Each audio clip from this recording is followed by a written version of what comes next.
Hi guys, this is the Young Economist. Welcome to this YouTube channel. If you haven't yet subscribed to this channel, please do well to subscribe because regularly I'm posting updates to do with economics. So today we'll be looking at the islm model. Okay, sorry about my handwriting. I'll do better to get some kind of pen. Right now I'm using a mouse to do this. Okay, so the islm model is a Canadian one. Okay, I'm sure you are familiar with it. So now let me just draw the graph. Okay, so this is the is curve, and then you've got the lm curve,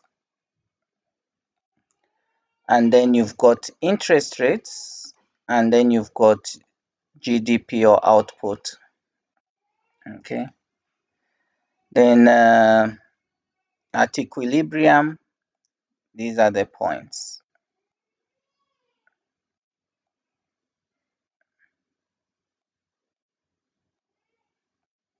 Okay. All right. So what is the IS curve? What is the LM curve? So the IS curve is this is what you see here. It's a combination of interest rates and outputs in which the goods market is in equilibrium. All right. That is the definition. Then when you talk of the LM curve is a combination of the interest rates and income levels in which the money market is in equilibrium. So this model gives you a description of how monetary policy or physical policy affects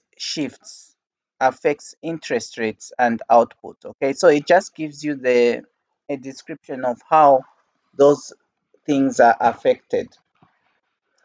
So now, why is the IS curve downward sloping? Okay, so just to tell you one thing, if you are looking for a very concrete definition of what the IS curve is, so IS stands for investment saving.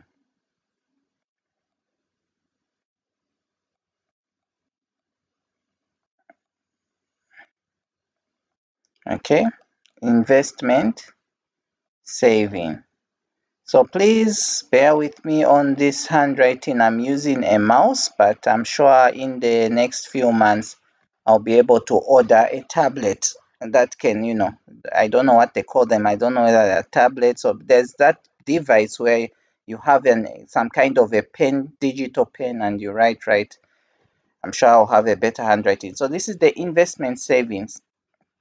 Okay, so when the interest rates change, what the model states is that it gives it gives people or businesses that stimulation to borrow because the interest rate has lowered and they are able to borrow more money and invest, and that creates obviously shifts in the economy.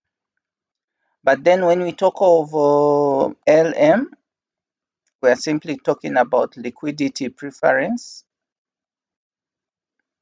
Okay, liquidity preference. Okay, liquidity preference money. That's what it means. Okay. Okay, so basically this is what we have here. So now how do we actually, I mean, the question is, why is the LAIS curve downward sloping? Okay, so that's the question we want to understand. So maybe we can do a bit of mathematical calculations to derive the slope of the IS curve. Okay, so that we just get a sense of why this is happening. So mathematically, the IS curve is written like this. You've got output, which is equivalent to consumer spending. Then you've got investment. Then you've got government spending. Okay. So this is the model. So we'll probably call this, I don't like numbering these equations. To me, it's confusing, but I'll just number it as one. But it's the right thing. It's the right way to do things. It's just that it's confusing to me because, and that's why I actually call myself the young economist, because I'm young in this field. The experts will tell you how this is properly done. So now what's the next step? So you differentiate all these equations. But first of all, I just want to mention that this value here is okay. So we can say that differentiate. Let's just start by differentiating the whole equation. So we'll say dy. Okay, then after we differentiate that, we get cy dy plus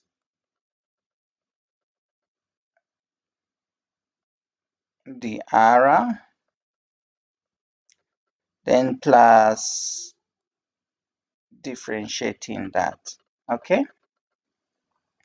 so the issue here is that if you look at this value cy, the assumption is that this value here is like this. It's between 0, it's actually less than 1 but greater than 0, and this means that cy is actually greater than 0. That's the assumption.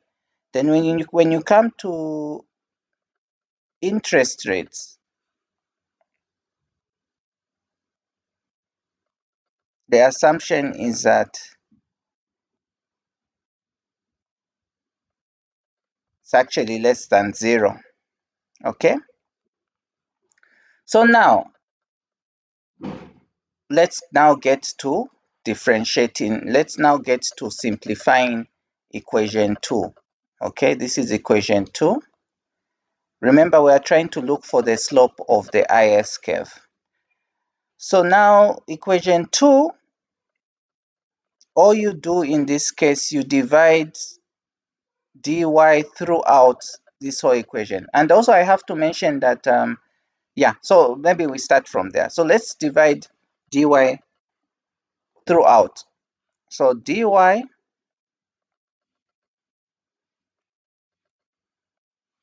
over dy, okay, then we get cy there, dy over dy plus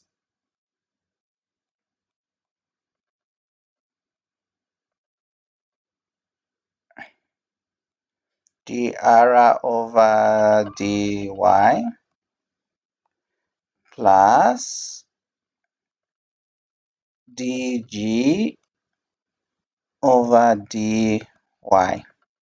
Okay, so after you've written it this way, there's obviously going to be some cancellations happening, so you just you cancel that.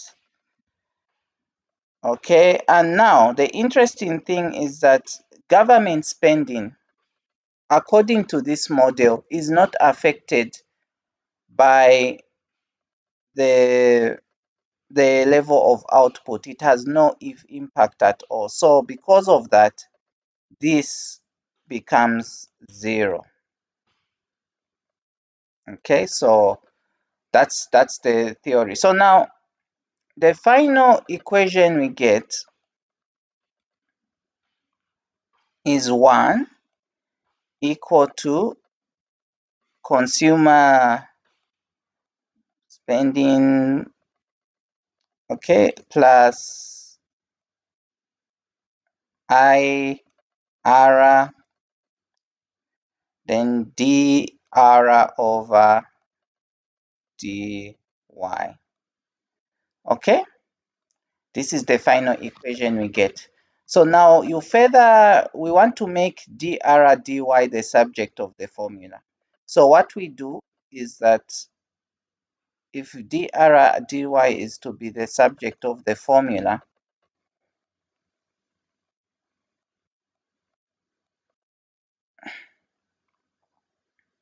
so what happens is that it becomes 1 minus cr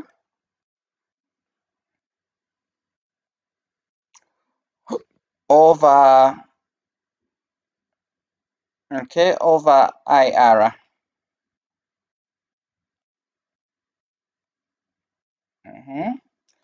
Okay, so now remember these assumptions: IR is less than 0, CY is less than 0, or I mean greater than 0. So based on those assumptions, what this means is that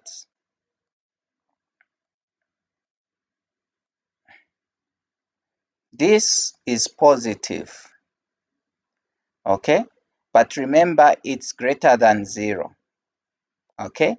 Then this is negative. So meaning on top you get a positive and below you have a negative. So which actually means that based on those calculations, this is negative.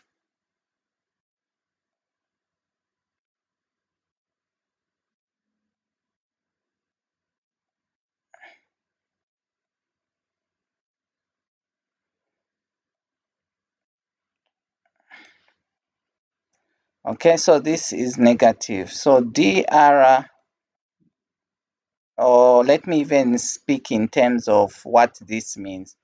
Change in interest rates as respects to change in output is negative. So these two are inversely proportional to each other.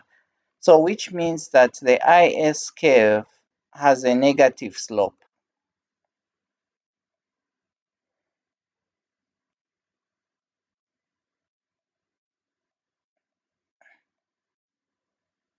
The IS curve has a negative slope. All right.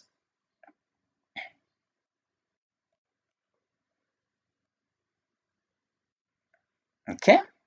That's how the IS curve has a negative slope. So you can see how we were able to derive that. So let's just assume, I'll show you how we are able to know that the LM curve is positive sloping in the next video. But I just want us to understand what this means. So meaning that if you look at the IS curve equation, which is this one, what that means, okay, so first of all, I want to mention that there are two ways to write the IS curve, okay? I want you to understand this. And I hope you're not getting bored, because sometimes economics is like this. It gets boring sometimes, but there's nothing you can do because this is very important. So you've got the first equation. This is the expenditure side of the IS curve. So you've got CY, which is consumer spending. Then you've got investment. Okay. Then you've got government spending. So one thing I need to also mention is that this model is assuming that this is a closed economy, okay? Remember that this is a closed economy. I forgot to mention that.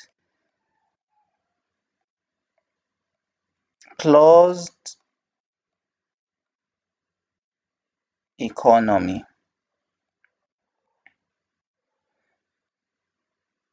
Okay, I'll just do a shortcut for economy like that because my handwriting is bad using this mouse. So now, what else do we do? Okay, so this is the expenditure side, but then there's the income side of this equation. So the income side is let's see, we'll call this equation 1. So the income side is like this. This is the income side. So you've got consumer spending, then you've got personal savings. Okay, this is called personal savings, then plus taxes. This is the income side. So now if you equate these two equations, let's equate them.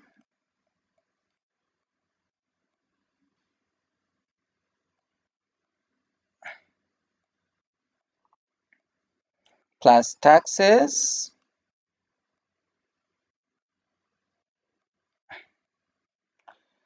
plus interest rates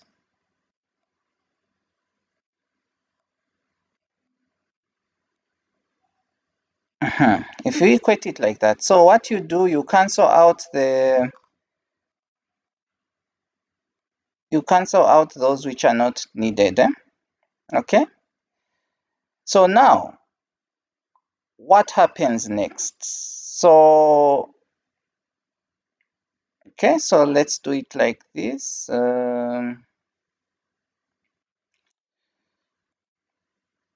Okay, so what happens next? So now government, let's leave savings. Let's say we leave savings, personal savings to the left. So we say, it's not like that. Sorry. Sometimes you can tend to forget these things. So the taxes, that's the income of government. Okay, so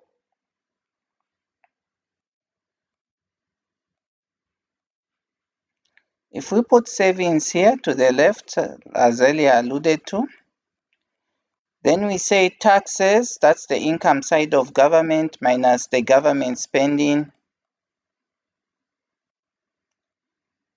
We put that in brackets.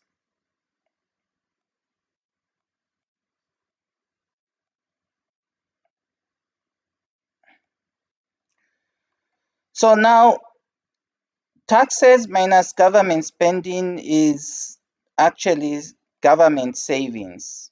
Okay.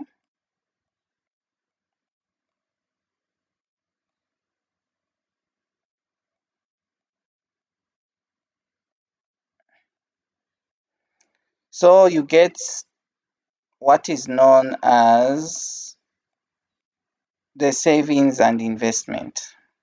Total savings, total investment. That is how the IS curve. So investment saving. So you just swap these two, you get investment saving.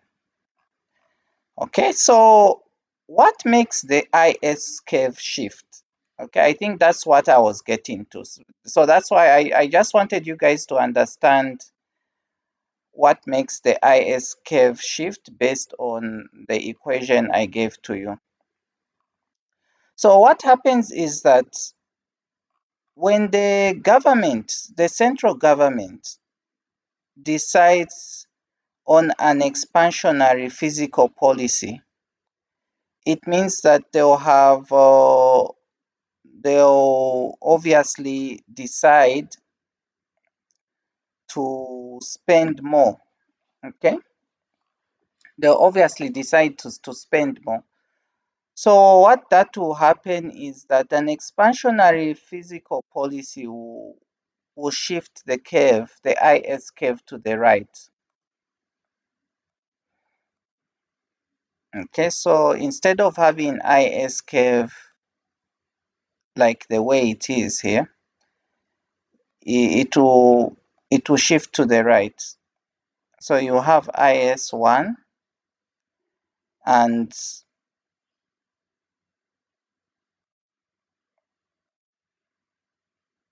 okay.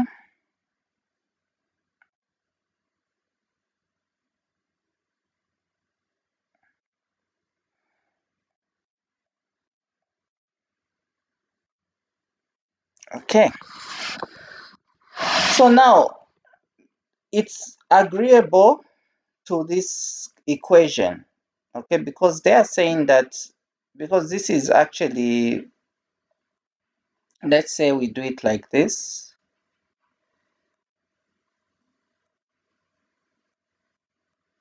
Okay, so once government spending increases, it means that this will also increase. That's what it means. So it is very agreeable to what you are seeing here. So now the interpretation is like this. Interpretation is like this, guys. What normally happens is that government will increase spending, all right, or they will tend to reduce taxes. So they can increase expenditure or reduce taxes. So the effect of this is that will stimulate consumer. The reduction in taxes will obviously stimulate more consumer spending. And then because of that, economic activity will increase, shifting the IS curve to the right. Okay. So this is what happens. Of course, you can see that interest rates will rise, but still economic activity will increase. Okay. So this has been a short tutorial. I like to call these tutorials on economics. So far what we are doing is macroeconomics, but I'll also be touching a bit on the micro side of things. So I am your host, the Young Economist, and I'm happy you joined me. Please don't forget to subscribe to this channel. See you. Bye.